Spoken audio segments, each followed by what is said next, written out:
ان اللہ وملائکتہ یصلون علی النبی یا ایہا الذین آمنوا صلوا علیہ وسلموا تسلیما الصلاة والسلام علیک یا سیدی یا رسول اللہ وعلى آلك واصحابك يا خير خلق الله۔ معزز حاضرین کرام، گزشتہ جمعۃ المبارکہ سے ہماری گفتگو یزید پلید کے بارے میں یہاں سے روانہ ہونے کے بعد عزیزم طارق بابر قادری اشرفی نے چونکہ مجھے ایک سی ڈی لا کر دی تھی جس کے اندر ذاکر لیکچر کا وہ حصہ جو یزید سے متعلق تھا وہ موجود تھا، میں نے اسے بھی بغور 3-4 مرتبہ دیکھا اور سنا، اس پر بھی گفتگو انشاءاللہ تعالی ہونا ہے۔ بس مختصر یہی ہے، جیسا کسی نے کہا ہے، بہت شور سنتے تھے پہلو میں دل کا، بہت شور سنتے تھے پہلو میں دل کا، جو چیرا تو ایک قطرہ خون نہ نکلا۔ ہم سوچتے تھے پتہ نہیں علم و تحقیق کے کتنے دریا بہائے ہوں گے اس نے، لیکن انتہائی سطحی گفتگو، وہ بھی اصل کتابوں کو دیکھے بغیر، کسی مضمون نگار نے کسی خارجی عقیدے کے، ناسبی عقیدے کے کسی محقق نے کوئی مضمون لکھا ہوگا اردو زبان میں، تو اس مضمون کے اوپر وہ اس کی نظر ہے، اصل کتاب کے اوپر بھی نظر نہیں اس کی۔ بہرحال میں اس کی چوری واضح کروں گا انشاءاللہ تعالی۔ پہلے وہ حدیث مدینہ قیصر کے بارے میں ہماری گفتگو شروع تھی آخر میں تقریر کی، اس پر ہم کچھ بات مکمل کر لیں۔ یہ اس وقت میرے پاس بخاری شریف کے ساتھ حافظ ابن حجر عسقلانی کی شرح فتح الباری کی 6 جلد ہے، کتاب الجہاد ہے، کتاب الجہاد کا چیپٹر نمبر 93 ما قیل فی قتال الروم، روم کی لڑائی کے بارے میں حدیث پاک کے اندر کیا کہا گیا ہے، یہ ہے عنوان اس باب کا چیپٹر کا۔ اس کے آگے حدیث آئی ہے، امام بخاری لکھتے ہیں حدثنی اسحاق بن یزید الدمشقی، کہ مجھ سے میرے شیخ اسحاق بن یزید دمشقی نے یہ حدیث بیان کی۔ قال حدثنا یحییٰ بن حمزہ، انہوں نے کہا کہ ہمیں یہ حدیث یحییٰ بن حمزہ نے بیان کی۔ قال حدثنی ثور بن یزید، انہوں نے کہا کہ ہمیں ثور بن یزید نے یہ حدیث بیان کی۔ عن خالد بن معدان، وہ اسے روایت کرتے تھے خالد بن معدان سے، ان عمیر بن الاسود الانسی حدثہ، اور وہ کہتے تھے کہ عمیر بن اسود انسی نے انہیں یہ حدیث بیان کی کہ انہ اتی عبادۃ بن الصامت وہو نازل فی ساحۃ حمصہ۔ وہ عمیر بن اسود انسی کہتے ہیں کہ میں صحابی رسول حضرت عبادہ بن صامت رضی اللہ تعالی عنہ کے پاس حمص شہر کے میدانی علاقے میں جہاں ان کا گھر تھا وہاں ان کے پاس حاضر ہوا، اور اس کے بعد آگے کچھ اور باتیں ہیں۔ ان کے آخر میں عبادہ بن صامت صحابی کا یہ بیان ہے کہ نبی پاک صلی اللہ علیہ وسلم نے ارشاد فرمایا اول جیش من امتی یغزون مدینۃ قیصر مغفور لہم، یہ الفاظ ہیں، سب سے پہلا وہ لشکر میری امت کا جو کہ حملہ کریں گے قیصر کے شہر پر، مغفور لہم، ان کے پچھلے گناہ معاف کر دیے جائیں گے، بخش دیے جائیں گے۔ یہ حدیث ہے۔ میں نے گزشتہ اپنی تقریر کے اندر آپ کو یہ وضاحت کے ساتھ بتایا ہے کہ امام بخاری کی سند کے اندر دو راوی، ایک کا نام ہے یحییٰ بن حمزہ جو امام بخاری کے استاد کا استاد ہے، اور اس کے بعد پھر اس یحییٰ بن حمزہ کا استاد ہے جس کا نام ہے ثور بن یزید۔ یہ دو راوی ہیں جن کے بارے میں حافظ ابن حجر اسقلانی، جن کا نام وہ ذاکر نائک بار بار لیتا ہے کہ انہوں نے یزید کو بڑا اچھا کہا ہے، یزید کو اچھا آدمی کہا ہے، یزید کو جنتی کہا ہے، نعوذ باللہ۔ وہی حافظ ابن حجر اسقلانی جو ہیں انہوں نے اپنی کتاب تہذیب و تہذیب کے اندر یہ لکھا ہے کہ یحییٰ بن حمزہ اور ثور بن یزید یہ دونوں یہ ناسبی عقیدے کے تھے، ناسبی عقیدے کے۔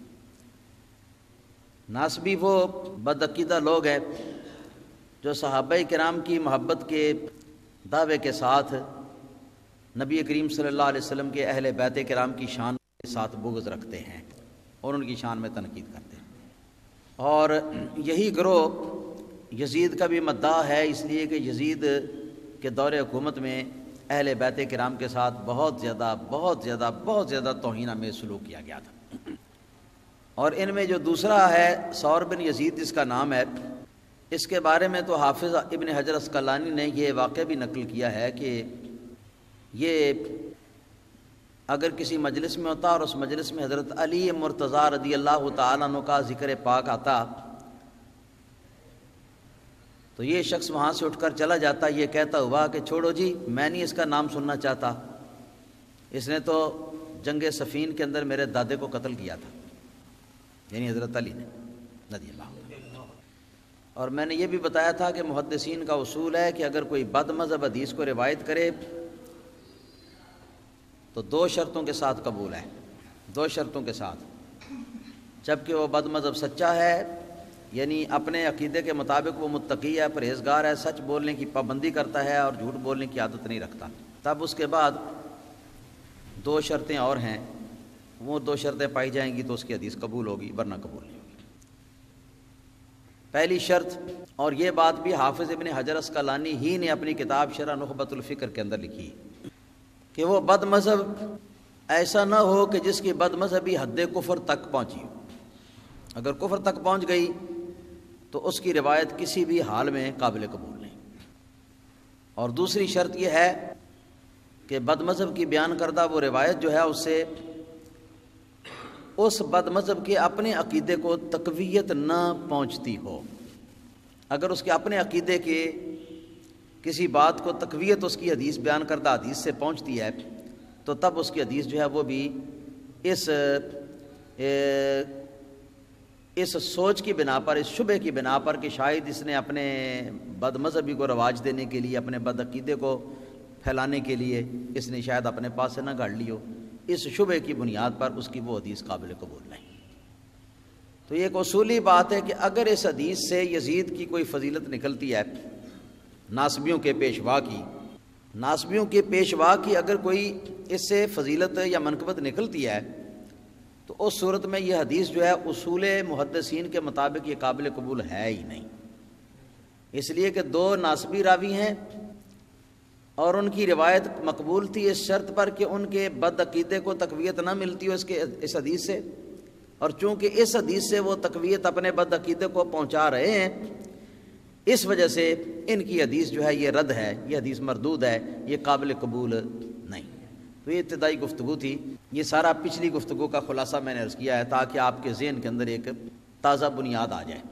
اس کے بعد حدیث کے اندر یہ الفاظ آئے ہیں، عبادہ بن صامت صحابی رضی اللہ تعالیٰ عنہ اس کے راوی ہیں، اور حافظ ابن حجر اسقلانی اس کے نیچے لکھتے ہیں والاسناد کلہم شامیون، فرماتے ہیں اس حدیث کے جتنے راوی ہیں امام بخاری کے بعد، امام بخاری سے اوپر جتنے اس حدیث کے راوی ہیں، یعنی اسحاق بن یزید دمشقی امام بخاری کا جو استاد ہے، اس سے لے کر تو حضرت عبادہ بن صامت سے نیچے جتنے لوگ آتے ہیں صحابی تک، یہ کلہم شامیون، فرماتے ہیں کہ سارے یہ شامی ہیں، اور شامیوں کا اہل بیت کرام کے ساتھ بغض جو ہے وہ مشہور ہے۔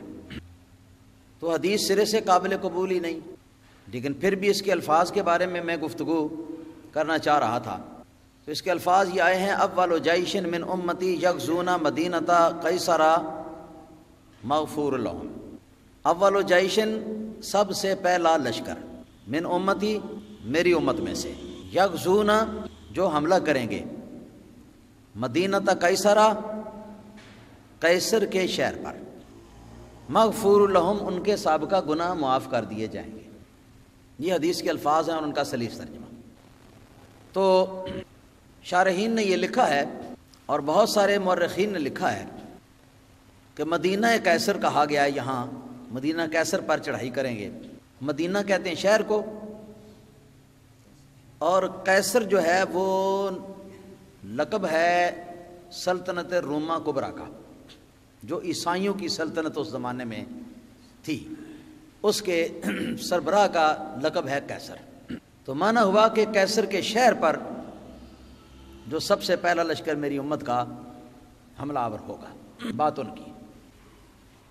حدیث کے اندر قسطنطنیہ کا نام نہیں لیا گیا، یہاں شک کا محل اور شک کا مقام جو ہے وہ موجود ہے، بلکہ بعض شارحین نے، حافظ ابن حجر اسقلانی کی یہ میرے پاس شرح ہے بخاری کی، تو انہوں نے بھی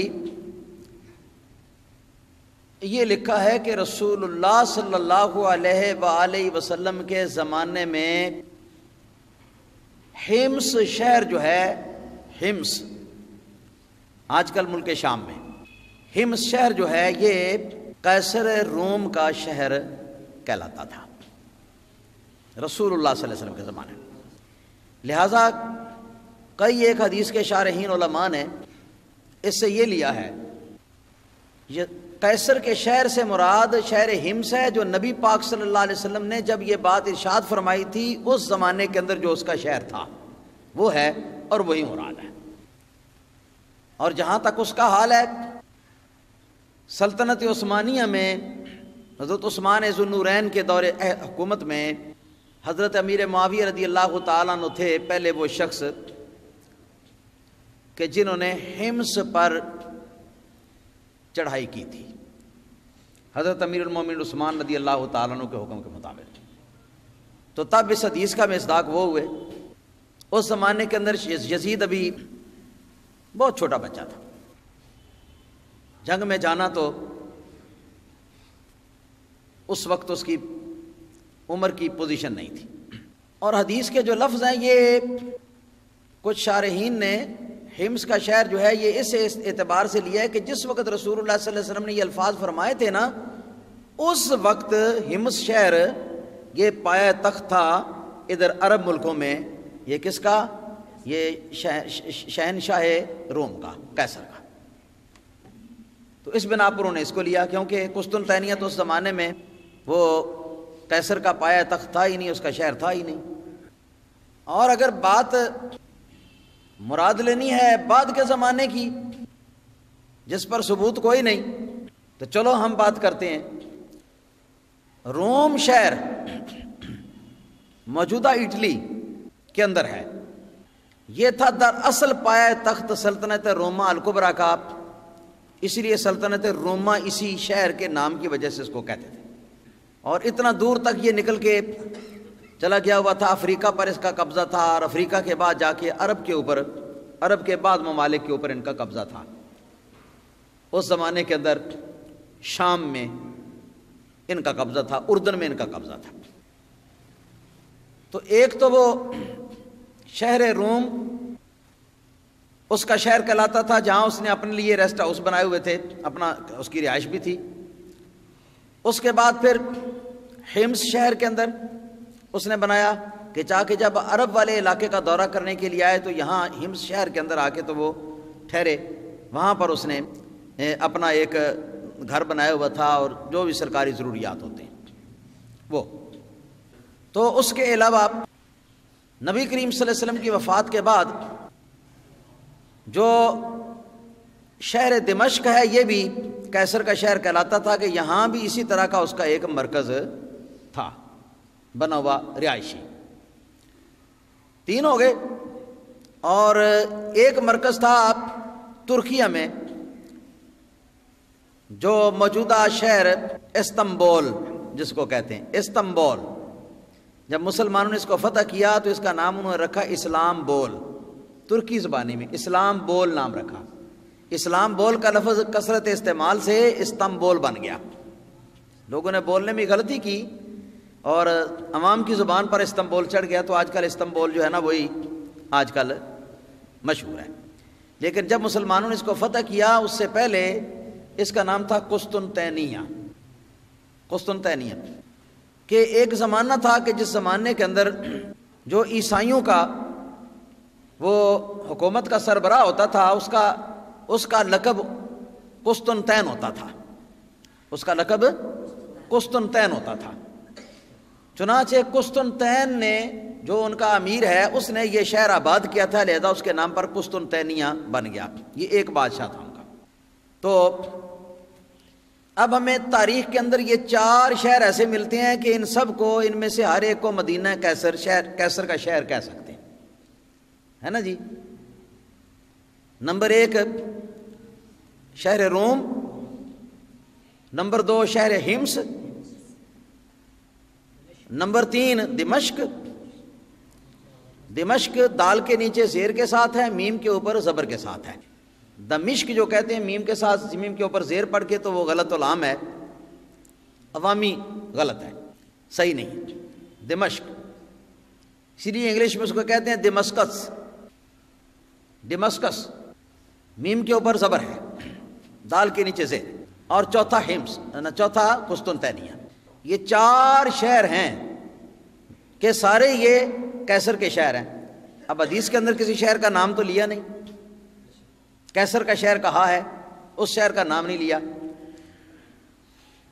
تو اب بالیقین کسی شہر کا نام تجویز کرنا اور شہر کا نام جو ہے وہاں پر طے کر لینا اور کہنا کہ اس کے علاوہ اور کچھ بھی نہیں، دوسرا نہیں ہے، تو یہ تحکم اور زیادتی، یہ اپنے من کی طرف سے یہ زیادتی، بے دلیل اور بے بنیاد زیادتی.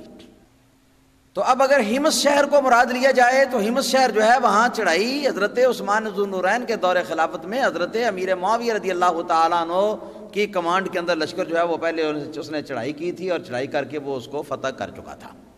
اسی طرح دور خلافت راشدہ میں حضرت سفیان بن عوف صحابی رضی اللہ تعالیٰ عنہ کا نام آتا ہے کہ جن کی کمانڈ میں سب سے پہلا وہ لشکر گیا تھا جس نے جا کے تو روم کی سلطنت کے اوپر حملہ کیا تھا. تو اس طرح یہ معاملہ جو ہے یہ شکوک و شبہات کا شکار ہو جاتا ہے، کوئی بات پکی نہیں رہتی. پھر اس کے بعد فرمایا ہے مغفور لہم. مغفور اس میں مفعول کا صیغہ ہے، اس کا معنی ہے بخش دیے گئے. لہم میں نے ان کے، لام میں نے لیے، ہم میں نے ان کے لیے بخش دیے گئے یا ان کو بخش دیا گیا.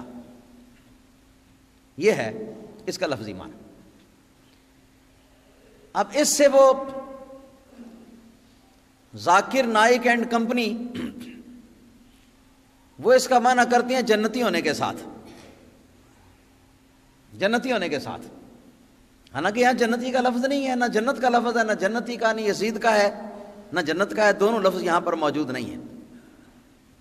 اگر ڈاکٹر ذاکر نائک صاحب کا وہ خود یا کوئی ان کا چیلا ہو جو ان سے معلومات حاصل کر کے تو لا کے ہمیں بتا دے تو ہم اس کا شکریہ ادا کریں گے. کوئی ایسی حدیث دکھائے کہ جس میں یزید کا نام بھی اور جنت کا نام بھی اور جنتی ہونے کا. لیکن قیامت کی صبح طلوع ہو جائے گی انشاءاللہ ایسی روایت ذاکر نائک اینڈ کمپنی جو ہے نا وہ کبھی بھی نہ لا سکیں گے، کبھی بھی نہ لا سکیں گے. اچھا، مغفور لہم کا معنی میں نے سنا دیا کہ بخش دیے گئے ان کے گناہ، یہ معنی ہے. اس کا مفہوم جو ہے وہ یہ بنتا ہے کہ جو پہلے گناہ انہوں نے کیے ہوں گے وہ اس غزوے کی برکت سے وہ معاف کر دیے جائیں گے، یہ نہیں کہ آئندہ کے بھی. اور اس کے مصداق پر ایک حدیث پاک ہے جس کو ہم اکثر و بیشتر یہ عید الفطر کے بارے میں ہم پڑھ کے سنایا کرتے ہیں. حضرت عبداللہ بن عباس رضی اللہ تعالیٰ عنہ کی روایت ہے، شعب الایمان بہقی کی یہ حدیث ہے کہ وہ لمبی حدیث ہے. اس میں یہ آتا ہے کہ لوگ ملے جلے ہوتے ہیں، نیک بھی برے بھی، وہ عید کے اجتماع میں آ جاتے ہیں. تو رب تعالیٰ پھر اپنے فرشتوں کے ساتھ جو کہ دروازے پر کھڑے ہوتے ہیں ان کا استقبال کرنے کے لیے ان کے ساتھ بات کرتا ہے جس وقت یہ فارغ ہو کے باہر نکلنا چاہتے ہیں. ان سے بات چیت کرتا ہے کہ میرے بندے کیا کر رہے ہیں، پھر وہ عرض کرتے ہیں جو صورت حال ہو. پھر اللہ تعالیٰ فرماتا ہے کہ بتاؤ جب مزدور اپنی مزدوری حسب وعدہ پوری کر لے تو اس کا معاوضہ، اس کا بدلہ کیا ہے؟ وہ کہتے ہیں کہ یا اللہ پاک بدلہ یہی ہے کہ ان کا اجر ان کو پورا پورا دیا جائے، کمی نہ کی جائے.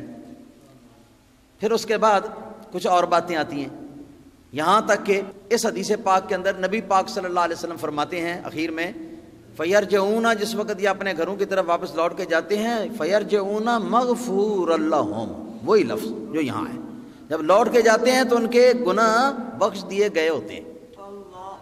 لوٹ کے جاتے ہیں تو اس طرح لوٹ کے جاتے ہیں کہ ان کے گناہ بخش دیے گئے، وہی مغفور اللہم. یہاں مغفور اللہم ہے رے کے پیش کے ساتھ، وہاں رے کے زبر کے ساتھ ہے، بات وہی ہے، ایک ہی ہے، کوئی فرق نہیں. اور یہ جو زبر اور پیش کا فرق ہے تو وہ پچھلی عبارت کے اندر اس کا جو محل وقوع ہے کسی لفظ کا، اس کے اعتبار سے ہوتا ہے، اس سے فرق نہیں پڑتا. جی تو اگر اس کا معنی یہ ہے کہ جو لوگ مدینہ کیسر پر سب سے پہلے لشکر کی صورت میں حملہ آور ہوئے تو وہ جنتی ہو گئے، ان کے اگلے پچھلے سارے گناہ معاف کر دیے گئے، تو پھر یہی ترجمہ یہاں کیوں نہیں کرتے کہ جب عید پڑھ کے واپس جاتے ہیں رو دو کہ اللہ کی بارگاہ میں معافی مانگتے ہیں اور دعائیں کرتے ہیں، مغفرت چاہتے ہیں اللہ تعالیٰ کی بارگاہ میں، اور اس حالت میں وہ واپس لوٹتے ہیں. جس وقت وہ واپس لوٹتے ہیں تو فَيَرْجِعُونَ مَغْفُورًا لَهُمْ، یہاں پر بھی یہ الفاظ ہیں، تو وہاں پر بھی یہ معنی کرو نا کہ وہ اس حال میں لوٹتے ہیں کہ ان کے پچھلے بھی اور اگلے گناہ بھی سارے کے سارے ان کے معاف کر دیے گئے اور وہ جنتی ہو گئے. اب جب ایک مرتبہ وہ جنتی ہو گئے، ان کا کہنا یہی ہے نا کہ جس کو جنتی ایک بار کہہ دیا گیا، ایک بار جنتی ہونا جس کو کہہ دیا گیا کہ اس کے پچھلے اگلے گناہ سارے معاف کر دیے گئے، جس کو یہ کہہ دیا گیا، اب بعد میں اگر وہ واقعہ کربلا جو ہے اس کو قائم کر لے، اگر وہ آل رسول کی نعوذ باللہ اتنی توہین اور اتنا قتل عام کر لے، اگر مدینہ منورہ پر چڑھائی کر لے، اگر مکہ مکرمہ کے اوپر اگر وہ چڑھائی کر لے، بیت اللہ کے اوپر چڑھائی بھی کر لے، تو پھر بھی وہ اس کا جنتی ہونا جو ہے وہ برقرار ہی رہتا ہے، اس کی مغفرت جو ہے اس میں کوئی فرق نہیں پڑتا. کہنا تو یہی چاہتے ہیں نا. تو یہاں سے پھر ہر نمازی جو ہے وہ اس سے استدلال کر لے کہ ایک مرتبہ عید کی نماز پڑھ کے میں دعا آخری دعا کے اندر شمولیت کر کے چلا جاؤں تو اس کے بعد اب میں جو بھی چاہے کروں تو میں تو بخشا ہوں، کہہ سکتا ہے نا پھر ہر نمازی، ہے نا. لیکن کوئی کہہ سکتا ہے؟ یہ ہے ان لوگوں کا، یہ ان لوگوں کی سمجھ اور ان لوگوں کے دماغ اور ان لوگوں کی عقل. تو یہ اس حدیث پاک کے اندر آیا. میں نے ذاکر نائک کی آواز کو جب سنا تو مجھے یہ الفاظ سمجھ میں آئے.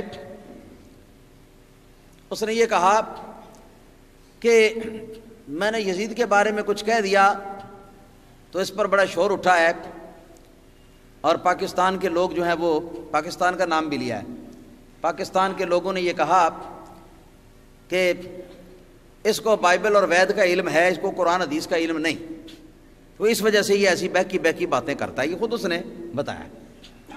تو پھر اس کے بعد کہتا ہے کہ میں بائبل کے حوالے دیتا ہوں اور میں دوسری آسمانی کتابوں کے حوالے دیتا ہوں، تو قرآن حدیث کیا مجھے نہیں آتا؟ مجھے قرآن حدیث آتا ہے.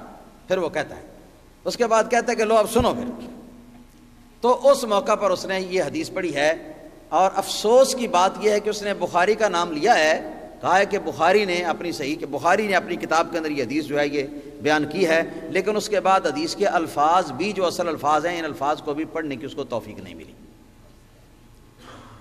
کہا ہے کہ نبی پاک صلی اللہ علیہ وسلم کا یہ فرمان ہے، اب جو ماننا چاہے اپنے نبی کا فرمان تو وہ مان لے، جو نہیں ماننا چاہتا تو اس کی مرضی. اس طرح کہا. کیا ہے بخاری کی حدیث میں؟ بخاری کی حدیث میں کہتا ہے کہ بخاری کی حدیث میں یہ ہے کہ پہلا وہ شخص، ایک بار شخص کہا، پھر کہا پہلے وہ لوگ جو قسطنطینیہ کے شہر قسطنطینیہ پر حملہ کریں گے، شہر قسطنطینیہ پر لڑائی کریں گے، وہ جنت جائیں گے. یہ اس نے حدیث بیان کی ہے ان الفاظ میں جو میں آپ کے سامنے بیان کر رہا ہوں. ٹھیک ہے جی. اور میں کہتا ہوں کہ اس چور نے دو چوریاں ان الفاظ کے اندر اس کی میں نے پکڑی ہیں. ایک تو یہ کہ حدیث کے اندر قسطنطینیہ کا لفظ نہیں ہے، اور لوگوں کو وہ ڈرا دھمکا رہا ہے، روب ڈال رہا ہے رسول اللہ صلی اللہ علیہ وسلم کا نام لے کر، اور اس کے غرور کا یہ عالم ہے کہ نبی پاک صلی اللہ علیہ وسلم کا نام مبارک لینے کے لیے بھی ادب آداب جو ہیں اس کو ضرورت نہیں ہے اس کو ادب آداب کے ساتھ سرکار کا نام لینے کی. وہ ڈائریکٹ کہتا ہے محمد صلی اللہ علیہ وسلم نے یہ کہا, محمد صلی اللہ علیہ وسلم نے یہ کہا. اس طرح ڈائریکٹ وہ کہتا ہے. اتنا مغرور انسان ہے. جیسے محمد صلی اللہ علیہ وسلم کوئی معمولی آدمی ہے, نعوذ باللہ ثم نعوذ باللہ. تو بقول اس کے محمد صلی اللہ تعالی علیہ وسلم نے یہ فرمایا ہے. کیا فرمایا ہے؟ کہ پہلا شخص, پھر دوسری مرتبہ کہا کہ پہلے لوگ جو شہر قسطنطنیہ پر لڑائی کریں گے جنت جائیں گے. یہ الفاظ اس نے کہے اور محمد صلی اللہ علیہ وسلم کا نام لے کر کہے. میں کہتا ہوں کہ وہ جھوٹے مکار حضرت محمد صلی اللہ علیہ وسلم کا نام استعمال کر کے لوگوں کے اوپر خواہ مخواہ روب ڈالنا چاہتا ہے. حضرت محمد صلی اللہ علیہ وسلم کا جو فرمان ہے وہ تو اس حد تک کہ اول جیشن من امتی یغزون مدینہ قیصرہ, مدینہ قیصر کا لفظ ہے. قسطنطنیہ کا نام تم نے خود اپنی طرف سے محمد رسول اللہ کی بات میں ملا لیا. نعوذ باللہ. وہ قسطنطنیہ تو اس کی شرح ہے نا, اس کا مفہوم ہے نا, مطلب ہے نا, جو انہوں نے لیا ہے وہ اس کا وہ مطلب ہے نا. تو وہ مطلب تو رسول اللہ صلی اللہ علیہ وسلم نے نہیں کہا. رسول اللہ صلی اللہ علیہ وسلم نے تو اصل الفاظ فرمائے ہیں. سرکار کے اصل الفاظ جو ہیں ان کو بدلنے کی تمہیں اجازت کس نے دی ہے؟ پھر آخر میں یہ الفاظ ہے مغفور لہم, جس کا معنی پچھلے گناہ اس کے معاف کر دیے جائیں گے ان کے. وہ اس کا ترجمہ کر رہا ہے جنت جائیں گے, جس کے پچھلے گناہ معاف کر دیے جائیں. کیا ضروری ہے کہ وہ جنت میں جائے؟ یہی ضروری ہے نا کہ جو اس سے پچھلے گناہ ہیں وہ اس کے معاف, ان کا حساب کتاب نہیں ہوگا. جو آئندہ کرے گا ان کا حساب کتاب ہوگا. اور اگر بالفرض, یہی حافظ ابن حجر اسقلانی رحمۃ اللہ تعالی علیہ یہاں لکھ رہے ہیں اس کے تحت, کہ اگر بالفرض کوئی ایسا آدمی کہ جس کو مغفور الرحم کہا گیا ہو, اگر اس کے کہنے کے بعد کوئی شخص مرتد ہو جاتا ہے, کافر ہو جاتا ہے, اپنی بدعقیدگی کی وجہ سے, اپنے کرتوتوں کی وجہ سے کافر ہو جاتا ہے, دائرے سے اسلام کو اور خارج ہو جاتا ہے, تو فرمایا تھے تب تو مخالفین بھی یہی کہیں گے کہ وہ جنت نہیں جا سکتا. مخالفین بھی کہیں گے کہ اس کی مغفرت نہیں ہوگی. تو پھر اس میں یزید کی کیا کون سی منقبت ہے اس کے اندر؟ یہ حافظ ابن حجر اسقلانی کے کلام کی میں بات کر رہا ہوں. تو یہ ساری تفصیلات جو ہیں یہ حدیث کے حوالے سے میں نے کھول کھول کر آپ حضرات کے سامنے بیان کر دی ہیں. اور ڈاکٹر ذاکر نائک کی 2 چوریاں, 2 دھوکے, 2 تحریفیں, 2 خیانتیں حدیث نبوی کے اندر میں نے یہاں پکڑی ہیں. نمبر 1 تو حدیث میں مدینہ قیصر کہا ہے جو کہ 4 شہروں کے اوپر اطلاق ہو سکتا ہے, اور اس نے حضرت محمد صلی اللہ علیہ وسلم کا نام لے کر تو شہر قسطنطنیہ کا لفظ بولا, حالانکہ رسول اللہ صلی اللہ علیہ وسلم کی زبان پر یہ لفظ اس حدیث میں نہیں آیا. دوسرے نمبر پہ حدیث میں مغفور اللہم کہا گیا, ان کے پچھلے گناہ معاف, اور اس ظالم نے کہا گیا کہ وہ جنت جائیں گے. پھر بار بار یزید کو وہ اچھا آدمی کہتا ہے, اچھا آدمی. اس حدیث کے تحت حافظ ابن حجر اسقلانی کا بھی وہ نام لیتا ہے, کہتا ہے کہ کچھ لوگ مجھے کافر کہتے ہیں اور مجھے بدعقیدہ کہتے ہیں, یہ کہتے ہیں, وہ کہتے ہیں. تو ان کو چاہیے کہ وہ حافظ ابن حجر اسقلانی کو بھی وہ کافر کہیں, کیونکہ جو کچھ میں کہہ رہا ہوں یہ تو حافظ ابن حجر اسقلانی نے کہا ہے, انہوں نے اس کو اچھا آدمی کہا ہے. اور پہلے رضی اللہ عنہ کے الفاظ اور رحمۃ اللہ علیہ کے الفاظ جو ہیں وہ بھی اس نے بولے ہیں, ان کا بھی ذکر کیا ہے. تو یہ ساری باتیں امام ابن حجر اسقلانی کی طرف منسوب کی ہیں, نعوذ باللہ ثم نعوذ باللہ, اور جنتی ہونا بھی ان کی طرف منسوب کیا ہے. اب حافظ ابن حجر اسقلانی کی کتاب ہے کتاب الجہاد, بخاری کی کتاب الجہاد کی شرح ہے, جلد نمبر 6 ہے, صفحہ نمبر 102 ہے, اور مدینہ منورہ کی یہ پرنٹڈ ہے. اس کتاب کے اندر حافظ ابن حجر اسقلانی لکھتے ہیں یغزون مدینہ قیصرہ, کہ جو چڑھائی کریں گے شہر قیصر پر.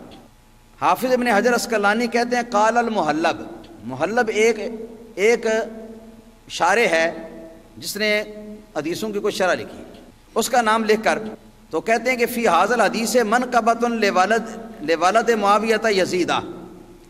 محلب کہتا ہے کہ اس حدیث کے اندر حضرت معاویہ کے بیٹے یزید کی منقبت اور یزید کی فضیلت آئی ہے. یہ محلب کا نام لے کر ابن حجر اسقلانی نے بیان کیا ہے کہ وہ کہتا ہے لأنہ اول من غزا مدینہ قیصرہ, اس لیے کہ وہ پہلا شخص ہے جس نے مدینہ قیصر پر حملہ کیا تھا. تو میں کہتا ہوں کہ پہلے تو یہی غلط ہے, اس لیے کہ 2-3 اور بھی روایتیں ہیں جن کا میں بیان کر چکا ہوں, تو اس کو یقین کے ساتھ نہیں کہا جا سکتا. لیکن اب ابن حجر اسقلانی محلب کی یہ افوات, محلب کا یہ ادعا نقل کرنے کے بعد آگے فرماتے ہیں وَتَعَقَّبَهُ ابن التیم فابن المنیر, اور اس کا رد بلیغ کیا ہے امام ابن التین نے اور امام ابن المنیر نے. یہ حافظ ابن حجر عسقلانی آگے نقل کر رہے ہیں اور نقل کرنے کے بعد وہ فرماتے ہیں کہ مغفور لہم جو ہے یہ مشروط ہے اس بات کے ساتھ کہ وہ اس کے بعد بھی مغفرت کا اہل رہیں، اس کے بعد بھی مغفرت کا اہل رہیں تو ان کے پچھلے گناہ معاف کر دیے جائیں گے، اس شرط کے ساتھ مشروط ہے. ہاں جی. پھر فرماتے ہیں حتی لو ارتد واحد ممن غزاها بعد ذلك لم يدخل في ذلك العموم اتفاقا، یہاں تک کہ اگر کوئی شخص اس لڑائی کے اندر شامل ہونے کے بعد جس کے پچھلے گناہ معاف ہو چکے ہیں وہ اگر اس کے بعد اگر کافر ہو جائے، دار اسلام سے نکل جائے، تو تب تو تمام امت کے اتفاق سے وہ شخص اس فضیلت کے اندر داخل نہیں رہ سکتا، اس فضیلت سے وہ نکل جاتا ہے. لہذا فدل علی ان المراد مغفور لمن وجد شرط المغفرۃ فیہم، تو پتہ چل گیا، فرماتے ہیں کہ پتہ چل گیا اس سے کہ یہ مغفور لہم صرف انہی کو کہا گیا ہے جن کے اندر اس کے بعد مرتے دم تک مغفرت کا اہل ہونے کی شرط جو ہے وہ پائی جائے گی، تو اس کے پچھلے گناہ معاف ہوں گے. یہ حافظ ابن حجر عسقلانی رحمۃ اللہ تعالی علیہ فرما رہے جن کا وہ بار بار نام لیتا ہے. تو یہ بھی چوری پکڑی گئی، رضی اللہ عنہ رحمۃ اللہ علیہ کا لفظ لے کر، اور یزید اچھا آدمی ہے، اور یہ کہ یزید جو ہے وہ اس حدیث کے روح سے وہ جنتی ہے، جنت جائے گا. حافظ ابن حجر عسقلانی کے نام پر اس کو منسوب کیا کہ وہ کہتے ہیں نعوذ باللہ یہ ساری باتیں چوری ہوئیں، یہ ساری باتیں جو ہیں یہ خیانت ہوئیں، یہ ساری باتیں بددیانتی ہوئیں. میں کہتا ہوں لعنت اللہ علی الکاذبین، لعنت اللہ علی الکاذبین، لعنت اللہ علی الکاذبین. ہمیں اس سے سروکار نہیں کہ تم اپنا عقیدہ اپنا دھرم کیا رکھتے ہو، تم اپنا دھرم جو مرضی بنا لو، لیکن کم سے کم جھوٹ تو نہ بولو، ائمہ دین کے اوپر جھوٹ تو نہ بولو، حدیثوں کے اوپر بہتان تو نہ باندھو. اور پھر یہ کہتا ہے کہ جی حافظ ابن حجر عسقلانی صاحب جو ہیں وہ یزید کو اچھا کہتے ہیں. حافظ صاحب کی وہی کتاب فتح الباری ہے جس کا میں نے ابھی حوالہ آپ حضرات کے سامنے بیان کیا ہے، یہ اس کی جلد نمبر 13 ہے اور اس کا صفحہ نمبر ہے 9 اور 10. حافظ ابن حجر عسقلانی رحمۃ اللہ علیہ یہاں پر نبی پاک صلی اللہ علیہ وسلم کی ایک حدیث کی تشریح فرما رہے ہیں، بخاری کی حدیث. اس کے باب کا عنوان یہ ہے باب قول نبی صلی اللہ علیہ وسلم ہلاک امتی علی یدی اغیلمۃ صفحاء. یہ باب ہے اس بات کے بارے میں کہ نبی پاک صلی اللہ علیہ وسلم نے جو فرمایا ہے کہ چند بد دماغ نو عمر لوگوں کے ہاتھوں پر میری امت کی بربادی ہو جائے گی. اس کے بعد آگے حدیث لکھی ہے،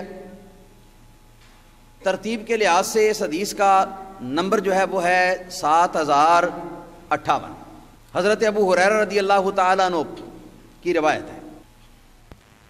فرماتے ہیں حضرت ابو ہریرہ رضی اللہ تعالیٰ سمعت الصادق المصدوق، میں نے اس ہستی سے سنا کہ جو ہستی خود بھی سچی ہے اور ساری دنیا ان کی سچائی کو مانتی ہے. یہ ان کا انداز بیان ہے، لیکن مراد اس سے حضور نبی اکرم محمد مصطفیٰ احمد مجتبیٰ صلی اللہ علیہ وسلم کی ذات بابرکات ہے. فرماتے میں نے ان سے سنا ہلاکت امتی علی یدی غلمۃ من قریش، میری امت کی بربادی ہو جائے گی چند نو عمر لوگوں کے ہاتھوں سے کہ وہ سبھی قریش میں سے ہوں گے، وہ سبھی قریش میں سے ہوں گے. ذرا الفاظ غور کرتے جانا. حافظ صاحب نے اس کی شرح کرتے ہوئے لکھا ہے، امام احمد بن حنبل نسائی نے بھی اپنی کتابوں کے اندر اس حدیث کو بیان کیا ہے، اور ان کے الفاظ یہ ہیں کہ حضرت ابو ہریرہ رضی اللہ تعالیٰ عنہ نے فرمایا نبی کریم صلی اللہ علیہ وسلم سے میں نے سنا ان فساد امتی علی یدی غلمۃ صفحاء من قریش، میری امت کی بربادی ہو جائے گی چند نوجوان بد دماغوں کے ہاتھوں سے جو کہ قریش میں سے ہوں گے. راوی کون ہے حدیث کے؟ حضرت ابو ہریرہ. یاد رکھنا آگے صفحہ نمبر 9 تھا، آگے صفحہ نمبر 10 میں یہ اس کی شرح جو ہے وہ آگے چلتی. صفحہ نمبر 10 پہ حافظ ابن حجر اسقلانی یہ شرح کرتے ہیں. تو طریقہ کار یہ ہوتا ہے ایک حدیث کی جب شرح کرتے ہیں بخاری کی تو اس حدیث کے الفاظ کے ساتھ مناسب حال جتنی دوسری کتابوں میں حدیثیں آتی ہیں وہ بھی ان کو بیان کر دیں. تو فرماتے ہیں کہ اسی کے ساتھ ملحق ہے یہ حدیث بھی جس کو امام علی بن معبد اور امام ابو بکر بن ابی شیبہ نے اپنی تصنیفوں کے اندر اپنی سندوں کے ساتھ بیان کیا حضرت ابو ہریرہ رضی اللہ تعالیٰ عنہ کی روایت سے کہ حضرت ابو ہریرہ فرماتے ہیں میں نے رسول اللہ صلی اللہ علیہ وسلم سے سنا کہ اعوذ باللہ من امارت الصبیان. سرکار سے میں نے سنا کہ سرکار فرماتے تھے اعوذ باللہ من امارت الصبیان، میں اللہ کی پناہ مانگتا ہوں نو عمر لوگوں کی حکومت سے. میں اللہ کی پناہ مانگتا ہوں نو عمر لوگوں کی حکومت سے، میں اللہ تعالیٰ کی پناہ مانگتا ہوں. اچھا، پچھلی حدیث میں کہ وہ نو عمر جو ہیں وہ سارے قریش سے ہوں گے اور بد دماغ ہوں گے، وہ آیا. اس حدیث کے اندر نبی پاک صلی اللہ علیہ وسلم کا خود پناہ مانگنا ثابت ہوا، اللہ کی پناہ لینا ثابت ہوا ان لوگوں سے جو کہ نو عمر اور نوجوان ہیں اور کیا نام ہے ان کی حکومت ہوگی. تو جب پوچھا گیا حضور کیا مطلب آپ کا کہ وہ کیسے لوگ ہوں گے، سرکار نے فرمایا ان اطعتموہم ہلکتم وان عصیتموہم اہلکوکم. فرمایا وہ لوگ ہوں گے اگر تم ان کی اطاعت کرو گے نا، اگر ان کے کہنے پر چلو گے تو تم اپنے آپ کو خود ہلاک کر لو گے، یعنی اپنا دین ہلاک کر لو گے، دین برباد کر لو گے. اگر ان کے کہنے پر نہیں چلو گے تو وہ تمہیں اپنی مخالفت کی بنا پر وہ تمہیں تمہاری دنیا کو ہلاک کر دیں گے. مطلب ہے اگر ان کے کہنے پر چلو گے تو تم اپنا دین برباد کر دو گے، اور اگر ان کے کہنے پر نہیں چلو گے تو وہ تمہاری دنیا برباد کر دیں گے. اور اسی حدیث کو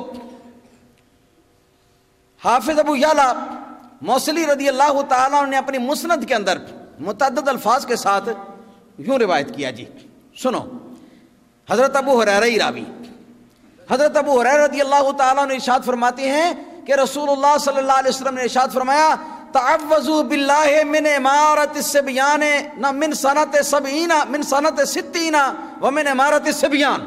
حضرت ابو ہریرہ فرماتے ہیں میں نے صادق و مصدوق صلی اللہ علیہ وسلم سے سنا حضور ارشاد فرماتے تھے کہ اللہ کی پناہ مانگو سن 60 ہجری سے، اللہ کی پناہ مانگو 60 ہجری سے اور 9 عمر لوگوں کی حکومت سے. اس حدیث کے اندر سن 60 ہجری کا اس کے اندر اضافہ آ گیا، یہ لفظ ایڈ ہو گیا. ذرا اس کو بھی ذہن میں رکھو، کون سے سن سے؟ 60 ہجری. اور دوسرا لفظ کیا ہے؟ امارت صبیان، 9 عمر لونڈوں کی حکومت سے. ان دو چیزوں سے سرکار نے خود بھی اللہ کی پناہ مانگی ہے اور لوگوں کو بھی کہا کہ اللہ کی پناہ مانگو.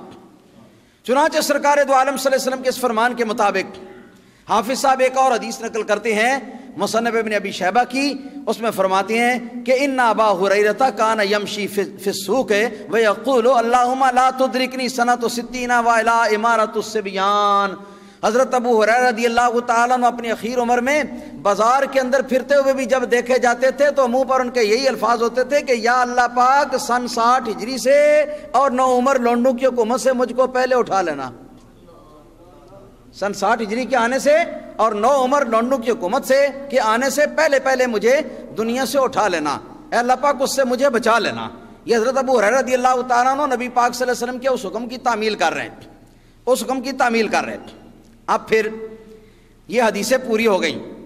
بخاری کی حدیث 1، اس کے ساتھ مسند احمد بن حنبل کی حدیث 2 اور امام علی بن معبد کی حدیث جو ہے وہ 3 ہے، اور اس کے ساتھ ابن ابی شیبہ کی حدیث جو ہے وہ 4 ہے، اور یہ تقریباً 5-6 حدیثیں یہ بن جاتی ہیں، ان سب کو ملا لو.